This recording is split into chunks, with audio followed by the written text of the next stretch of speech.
All right, boys and girls, this is part 2 of our story. Still watching the leprechaun, Tom figured out a plan. He tied his bright garter on the bush. Promise, you old rascal, that you won't take this off while I run back to get my spade. They're not trusting each other very much, are they? I think that's what happens when there's lies. They start not to trust each other.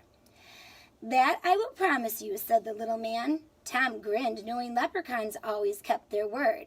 Good thing he's telling the truth. Now, since I have shown you where my treasure is, I don't suppose you'll need me any more. No, said Tom, my fortune is made. You may go, and good luck go with you. Then goodbye, Tom Fitzpatrick, the leprechaun said. May you do good with what you find. Interesting. Away Tom ran as fast as he could run, figuring how he'd spend his gold. Then he came, with his shovel in his hand, back to the field of bullions. Okay, so that must be what a spade is. Remember earlier they said he needed a spade? And now I see a great big tool that looks like what we call a shovel. And this time they use the word shovel. So now I know for sure what a spade is. So many ways to understand words. But when he got there, lo and behold, a garter just like his own was tied to each and every bush as far as he could see. Oh, look at that, boys and girls. I'm going to move this up closer. Can you see that? See those little teeny red ribbons tied on each of those plants? Yep, now we know what a garter is, right? That's what they call a little ribbon. What's going to happen now that there's one of those ribbons on every one? Do you think that he'll know how to find the gold? Let's find out. Tom dug under the bullion where he thought he'd tied his garter. But nothing was buried under that bush. So he dug under another. He dug to the east, he dug to the west, and still he found no treasure. The harvest moon rose as he dug in the north, and it set as he dug southward. So a harvest moon must mean a big full moon. See the big full moon in the picture? Picture sure does help us out.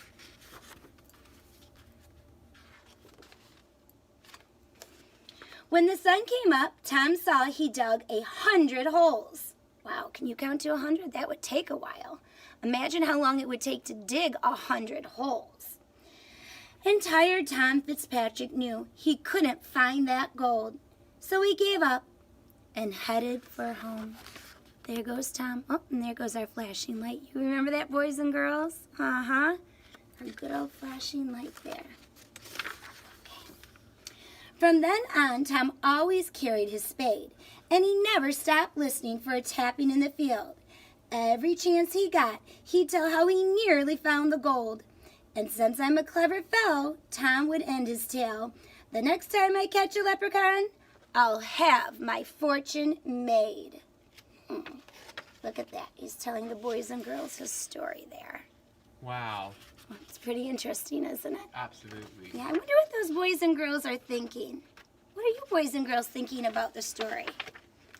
I'm thinking that if Tom was truly clever, he would have learned a different lesson. Let's go back and reread this once. He said, Tom always carried his spade and never stopped listening for tapping in the field. Every chance he got, he'd tell how he had nearly found his gold. And since I'm a clever fellow, Tom would end his tale. The next time I catch that leprechaun, I'll have my fortune made. You know how I wish this story ended? I wish Tom would have said that he learned a different lesson. I wish he would have learned that, you know what? Sometimes making money or having a treasure doesn't come with luck, but with a lot of hard work. You boys and girls know that, don't you? You do. You know because in school you work hard before we play. I see you day after day doing your personal best on all of our work, even when it seems hard. And I know, boys and girls, you've learned that lesson. So you're going to be a little bit different than Clever Tom. Instead of being lazy and hoping to luckily learn how to read, you're going to use your strategies, you're going to practice, and you're going to learn how to do that with hard work. All right, boys and girls, maybe you could make up an ending to the story and share it with your family at home. If your mom and dad give you permission, go ahead and email me what you think should have happened, and I'll try to share that with the class. All right, boys and girls, love you.